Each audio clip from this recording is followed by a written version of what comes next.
Hey guys, welcome to source point. आज अभी हम लोग डिस्कस करने वाले हैं जो 68 बीपीएससी मेंस होने वाली है, उसमें जो एसे पेपर है, एसे पेपर से रिलेटेड हम लोग यहाँ पे कुछ गेस्ट टॉपिक्स देखेंगे और साथ ही मैं यहाँ पे आपको टोटल 15 टॉपिक्स दूंगी जिसमें कि आप लोग अपना प्रैक्टिस कर सकते हो, क्योंकि ये फर्स्ट टाइम ऐसा चेंजेस किया जा रहा है तो नोबडी नोज़ कि क्वेश्चन कैसे आएंगे और किस टाइप के आएंगे, निबंध में कैसा होगा, कोई नहीं जानता। बट हाँ, एक चीज़ तो श्योर है कि आप लोग को प्रैक्टिस करके ही जाना है, तभी वहाँ पे आप लोग के लिए एक विन विन सिचुएशन होगा।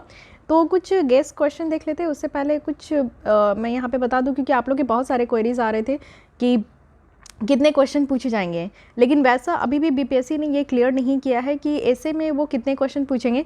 टोटल मार्क्स जो ऐसे का होगा वो 300 होगा। तो ये आप मान के चल सकते हो, दो प्रोबेबिलिटी है यहाँ पे कि या तो 100 मार्क्स के 3 क्वेश्चन पूछ सकते हैं या फिर आप देखो कि 150 मार्क्स के 2 क्वेश्चन पूछ सकते हैं। ओके, तो या तो 2 ऐसे लिखना है या तो 3 ऐसे लिखना है, इससे ज़्यादा तो होगा नहीं। एक ऐसा नहीं है कि ओनली 1 ऐसे लिखना होगा 300 मार्क्स का, तो ऐसा नहीं है। ओके, दो आपको या 3 आपको लिखना होगा। देखते हैं किस तरीके से पूछा जाता है। तो आप लोग को इसलिए उस तरीके से प्रिपेयर रहना है कि आपको 3 घंटे में 3 ऐसे लिखनी है। ओके, तो इस तरीके से आप लोग प्रैक्टिस कर सकते हो। अब रहा बात कि कितने शब्दों में एक निबंध को लिखा जाए, तो देखिए अगर 100 × 3 हो, इट मीन्स कि 3 अगर आप लोग को लिखना है तो एक ऐसे को, अगर एक ऐसे आपका 100 मार्क्स का है तो मोर और लेस आप लोग 1000 वर्ड्स तक लिख सकते हो। इससे ज़्यादा क्या ही लिखोगे, इससे कम मत लिखना। लेकिन हाँ, अगर थोड़ा बहुत ज़्यादा हो जाए 1002, अगर मैं कहूँ कि 1125, तो यहाँ तक चल सकता है। इट मीन्स कि 1100 तक चल सकता है, उससे ज़्यादा नहीं। 1000 तक वर्ड्स काफ़ी है। ओके, वहीं अगर मैं कहूँ कि 1000 वर्ड्स अगर आपको लिखना हो तो 1 घंटा भी आप लोग के लिए काफ़ी है। 1 hour is enough for you. So इसलिए ये समझ के चलना है कि 3 अगर लिखना होगा तो आपको 1000 के 3 ऐसे लिखने होंगे। लेकिन अगर 150 मार्क्स के आ रहे हैं तो फिर आप लोग को थोड़ा सा यहाँ पे अपने वर्ड लिमिट को भी इंक्रीज़ करना होगा। मे बी वहाँ पे वर्ड लिमिट जो है आप लोग को दिया जाए या नहीं दिया जाए, वो भी अभी कहना मुश्किल है। बट आप लोग को पहले से ही इस चीज़ को प्रैक्टिस करके घर से जाना है, जिससे कि आप वहाँ एग्ज़ाम टाइम में कंफर्ट फील कर सको। तो इसलिए अगर 150 मार्क्स का रहेगा तो ऐसा भी आप लोग कर सकते हो कि 1500 वर्ड्स में लिख सकते हो या 2000 वर्ड्स में लिख सकते हो। 2000 वर्ड्स थोड़ा ज़्यादा हो जाएगा, क्योंकि अगर आप लोग की स्पीड अच्छी है तभी आप लोग उस चीज़ को मैनेज कर पाओगे with in time limit. Okay, तो ये आप लोग का एक क्वेश्चन रहा जिसके लिए कहीं से भी क्लैरिटी नहीं है, बट ये आप अंदाज़ा लगा के चल सकते हो। सेकंड है कि ऐसे लिखते कैसे हैं, एक गुड ऐसे किसे कहते हैं। ओके, सबसे पहली बात है कि मैं जितनी भी यहाँ पे आप लोग के सामने टॉपिक्स दे रही हूँ, सबसे पहला काम आप लोग को करना है कि इन सारे टॉपिक से रिलेटेड जो है एक कोट आप लोग को लिख लेना है। कोटेशन से स्टार्ट करना है, कोटेशन से एंड करना है। ये एक अच्छा इम्पैक्ट आप लिए रखता है, क्योंकि अगर आप लोग यूपीएससी की मेंस लिखे हो तो यूपीएससी की मेंस में जो ऐसे लिखना होता है वो इसी तरीके से लिखते हैं। एंड मोर और लेस जो बीपीएससी इस बार ऐसे का पेपर लेकर आए हैं, कहीं से नहीं, ये यूपी और यूपीपीसीएस के जो एग्ज़ाम होते हैं उस तरीके से कॉपी किया गया है। ओके, तो इसको और ज़्यादा न्यूट्रल बनाने के लिए, क्योंकि ऑप्शनल में आप देख रहे थे कि बहुत सारे जो साइंस बैकग्राउंड के स्टूडेंट थे उनको मार्क्स ज़्यादा आ जाते थे, आर्ट्स बैकग्राउंड के बच्चे जो थे उनको कम आता था। तो ये एक बेटर ऑप्शन है। चलिए देखते हैं कि आगे किस तरीके से कैसे हो पाएगा। तो इसलिए यहाँ पे जितने भी टॉपिक्स हैं, जैसे कि अनएम्प्लॉयमेंट हो गया, बेरोजगारी है, वुमेन एजुकेशन है, महिला की शिक्षा को लेकर है, इंडियन फेडरेशन है, women empowerment, women and economic development, social security, poverty, गरीबी। ओके, तो इस तरीके की जितने भी टॉपिक्स हैं, इससे आप लोग जो है रिलेटेड सारे कोड्स को एक पेज में लिख लेना। और भी इससे ज़्यादा अगर आपको कुछ टॉपिक्स आते हैं तो उसको भी आप लोग लिख सकते हो। फाइन, तो ये चीज़ें ध्यान रखना। और इसके बाद आप लोगों को क्या करना है कि एक अच्छा इंट्रोडक्शन होना चाहिए। देखिए एक ऐसे में क्या होता है ना कि देखिए यहाँ तो मैं आप लोगों को टॉपिक दे रही हूँ कि एक टॉपिक को आप लोग को हर एक तरीके से सारे फेज़ को आपको कवर करने लेंगे। जैसे कि अगर अनएम्प्लॉयमेंट की बात करूँ, बेरोजगारी की बात करूँ, तो बेरोजगारी के कोटेशन से आप स्टार्ट कर सकते हो। उसके बाद इंट्रोडक्शन में आप जो है ये देख सकते हो कि हमारे देश में, इट मीन्स कि ऑल ओवर द वर्ल्ड में, हमारे देश में बेरोजगारी का क्या हिसाब किताब है, या फिर बेरोजगारी किसे कहते हैं, व्हाट इज़ एन अनएम्प्लॉयमेंट, ये भी आप स्टार्ट कर सकते हो। निबंध स्टार्ट करने का एक अच्छा तरीका यही होता है कि आप लोग जो है उस चीज़ को डिफ़ाइन करो, उस वर्ड को डिफ़ाइन करो। तो वो डिफ़ाइन करते हुए फिर उसके बाद आपको 2-3 पैराग्राफ्स में लिखना है। मिनिमम तो आपका 3 पैराग्राफ होना ही चाहिए। एक तो आपका होगा इंट्रोडक्शन वाला पार्ट, फाइन। उसके बाद आपको 2-3 पैराग्राफ, क्योंकि ऐसा हो सकता है, ऐसा नहीं है कि आपको इस टॉपिक टाइप से दिया जाएगा, कुछ स्टेटमेंट फॉर्म में होंगे, जैसे यूपीएससी में आपका पूछा जाता है तो किसी भी तरीके का स्टेटमेंट आपको दिया जाएगा। बस अगर आप उस टॉपिक को कवर करके गए हो तो ये चीज़ें आपको ध्यान रखनी है कि वहाँ पे आप लोग अच्छे परफॉर्म करोगे। ओके, तो अनएम्प्लॉयमेंट में क्या होता है कि सबसे पहले आपसे पूछा जा सकता है कि भारत में बेरोजगारी इतनी ज़्यादा क्यों है। अगर यही सवाल आपका रहे, इसी में आपको ऐसे लिखना है, तो पहले आपको बेरोजगारी को डिफाइन करना है।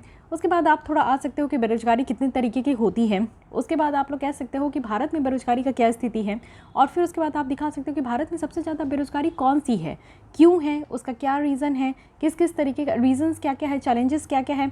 ये सारी चीज़ें आपको लिखते हुए आप जब कंक्लूजन में आते हो तो कंक्लूजन एक ऑप्टिमिस्टिक देना है, एक अच्छा कंक्लूजन देना है कि जो बेरोजगारी, अगर नेगेटिव क्वेश्चन भी पूछा जा रहा है तो आपको उसको पॉजिटिव करके ही ऐसे को एंड करना है, और एक अच्छा सा कोटेशन के साथ उसे एंड कर देना है। ओके, बहुत ज़्यादा लोड लेने की ज़रूरत नहीं है। मैं ये देख रही हूँ कि आप लोग बहुत ज़्यादा लोड ले रहे हो, काफ़ी ज़्यादा क्वेरीज़ है आप लोग की, तो टेक इट सिंपल और कीप इट सिंपल। ओके, इसको बहुत सिंपल रखने की ज़रूरत है और अच्छे से आप लोग को प्रिपरेशन करने की ज़रूरत है।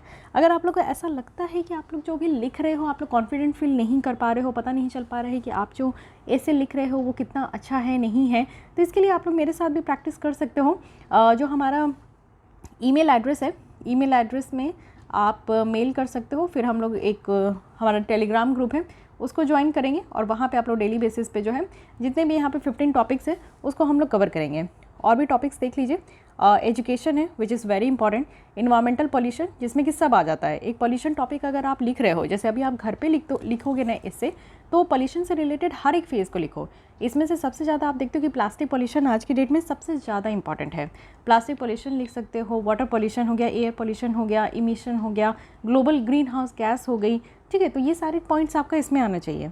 फॉरेस्ट कंजर्वेशन पे भी हम लोग लिख सकते हैं। फॉरेस्ट कंजर्वेशन ही मैं यहाँ पे इसलिए टॉपिक दी हूँ क्योंकि conservation is an important part अपने आप में ही, तो कंजर्वेशन में हम लोग फॉरेस्ट को ही यहाँ पे इंक्लूड करेंगे। तो इसलिए इससे आप लोग जो है बहुत सारे वेरिएशंस निकाल सकते हो। उसके बाद ह्यूमन राइट वॉल्यूशन है, इसमें भी आप लोग लिखो। इनोवेशन हो गया, सेक्युलरिज्म हो गया, हेल्थ इज़ वेल्थ। ओके, इसके अलावा आप देखो एग्रीकल्चर भी है, global green house gas emission भी है। तो ये सारे कुछ ऐसे टॉपिक्स भी है ना जिसमें कि आप लोग अपना कवर अप कर सकते हो। तो हम मेरे साथ अगर टेलीग्राम ग्रुप में ज्वाइन करके अगर आप लोग लिखने का प्रैक्टिस करोगे तो और भी मैं वहाँ पे टॉपिक्स देते जाऊँगी। कोशिश कीजिए कि डेली जो है बैठ के 2-3 घंटे लगा लीजिए, 1-2-3 तो मिनिमम आप टॉपिक पे लिख लो। अगर इस तरीके से नहीं है तो एक टॉपिक पे ही आप एक दिन लिखो। अभी टाइम है आप लोग के पास, तो 20 दिन काफ़ी है, आप लोग का ऐसे जो है बहुत अच्छे से रेडी हो जाएगा। GS1 GS2 के लिए मैं अलग से वीडियो बना दूंगी, उसमें भी आप लोग की बहुत सारी क्वेरीज आई है, तो उसको भी हम लोग एक बार कवर अप कर लेंगे। उसमें कुछ ज़्यादा चेंजेस होने वाली है नहीं, जैसे भी 67 आपने देखा है तो वो एनफ है। बट यहाँ पे क्योंकि सबसे ज़्यादा न्यू और इस बार आप देखो 300 मार्क्स का है, तो डोंट टेक इट लाइटली। मतलब इतना भी ईजी नहीं लेना है कि 300 मार्क्स आपके हाथ से निकल जाए। ओके, पहले आप देखते थे कि ऑप्शनल में लोग बहुत मेहनत करते थे, उसी तरीके से मेहनत अब आपको निबंध में करना है। बट इतना भी मुझे नहीं लगता कि इतना भी टफ है कि आप परेशान ही हो जाओ। ओके, तो ये सारे टॉपिक्स जो बेसिक है, जो अब तक मैं देखी हूँ कि यूपीएससी में भी पूछे जाते हैं, स्टेट पीसीएस में भी पूछे जा सकते हैं। जैसे बिहार स्पेसिफिक भी कुछ हो सकता है कि बिहार में डिजास्टर हो गए, ठीक है। उसके बाद आप बिहार की कुछ फेस्टिवल्स है, कल्चर है, इस तरीके से भी अगर क्वेश्चन पूछा जाए बिहार स्पेसिफिक, तो हो सकता है कि एक आपका ऐसे बिहार स्पेसिफिक भी हो, तो नो डाउट उसको भी आप लोग को रेडी कर लेना है। अगर बिहार स्पेसिफिक भी होगा वो भी मैं प्रैक्टिस करवा दूंगी। तो आप लोग जितना जल्दी ज्वाइन कर लोगे उतना अच्छा रहेगा कि इस चीज़ को हम लोग यहाँ पे प्रैक्टिस करेंगे, और इसमें हम लोग एकदम फ्रेंडली रहेंगे कि मैं वहाँ पे आपको कोटेशन वगैरह भी सब कुछ यहाँ वहाँ पे आपको दूंगी। उसके बाद ये जो लिखने का प्रैक्टिस आप लोग को करना है, ये आप जिस तरीके से करोगे वो भी मैं यहाँ पे चेक करूँगी, आपको बता सकूँगी कि हाँ कैसा है नहीं है। और जो भी क्वेरीज है आप वहाँ पे भी पूछ सकते हो। एक ओपन हम लोग टेलीग्राम प्लेटफॉर्म रखे जिसमें कि हर कोई जो है डिस्कशन कर सकते हैं। ओके, तो कोटेशन वगैरह भी मैं आप लोग को सारा शेयर करते रहूँगी, उसको आप लोग को एक जगह लिख लेना है और एग्ज़ाम से पहले 1-2 बार आप लोग को देख लेनी है। ओके, तो मोर और लेस मैं अगर मैं यहाँ पे कहूँ तो इतना ज़्यादा ये आपको टफ़ नहीं लगना चाहिए क्योंकि काफ़ी ज़्यादा आप बर्डन ले रहे हो, but it is very easy. Okay, दिमाग में आप इजी लेकर चलो तो ये इजी हो जाता है।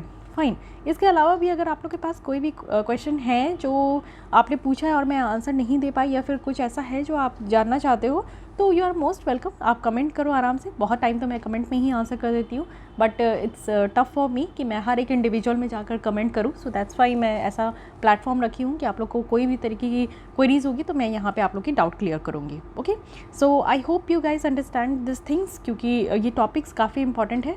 इसके अलावा भी हम लोग और भी टॉपिक्स पे जो है यहाँ पे प्रैक्टिस करेंगे, और बिहार स्पेसिफिक भी प्रैक्टिस करवा दूँगी कि बिहार में बेसिकली किस किस चीज़ पे ज़्यादा फोकस करना है। ओके, और बाकी एक मैं फॉर्मेट आप लोग के साथ शेयर कर दूंगी कि एक अच्छे एसे में क्या क्या होना चाहिए, कौन कौन से पॉइंट है जो कि आप एक अच्छे एसे में इंक्लूड करोगे तो आपको मार्क्स मिलेगा, क्योंकि अब हर एक बच्चे यहाँ पे एसे लिख रहे हैं, ठीक है। तो ज़्यादा अलग क्या कर सकते हो, क्योंकि बहुत ज़्यादा ज़रूरी है कि अगर आपको 1 मार्क्स भी एक्स्ट्रा लेना है तो आपको उस भीड़ में से कुछ अलग करके जाना है।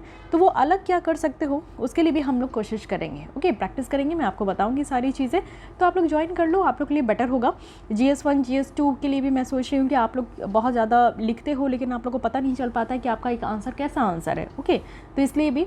और एक चीज़ और है कि सबको यही पूछते हैं कि मैम जो बुकलेट मिलता है उसको कंप्लीट करके मतलब पूरे एंड पेज तक लिख कर आना है कि नहीं। तो देखिए, मैं ऐसा नहीं कहूँगी कि आपको पेज भरने पे ज़्यादा फोकस करना है रादर देन कंटेंट।